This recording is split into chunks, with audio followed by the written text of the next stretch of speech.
المروحة دي صوتها مزعج جدا، هل هي في الحقيقة بنفس الإزعاج ده ولا لأ؟ السلام عليكم، جايبين لكم النهاردة أفضل مروحة ممكن تستخدموها في حياتكم. المروحة دي 18 بوصة، الهواء بتاعها بيكون شديد، زائد إن هي وزنها تقيل وثابتة في المكان ومفيش فيها اهتزاز ولا حركة. تالت حاجة والأهم، صوتها هادي جدا، مفيش أي صوت سواء شغلناها على أقل سرعة أو على أعلى سرعة. تعالوا بينا نعرف مواصفات المروحة اللي معانا ونتكلم عن المميزات بتاعتها. المروحة اللي معانا القطر بتاعها 18 بوصة، وده قطر كبير ممكن نحطها في ريسبشن أو صالة كبيرة أو غرفة كبيرة وهنحس بالهواء بتاعها.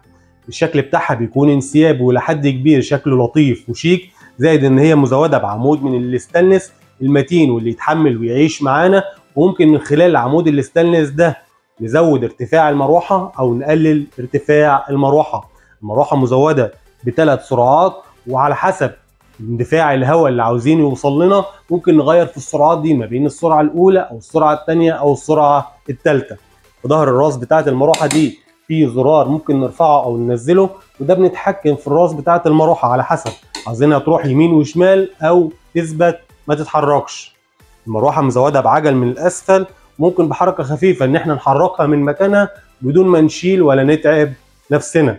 المروحة مزودة ب5 سنين ضمان من شركة فريش، ودي فترة ضمان كبيرة بالنسبة للمروحة. المروحة دي اسمها لو رحنا اشتريناها من عند حد بتاع أجهزة كهربائية بيانو 18 بوصة أو هيتاري 18 بوصة، معروفة بالاسم ده أو معروفة بالاسم ده، وسعرها تقريبا في السوق حاليا في حدود 1800 جنيه.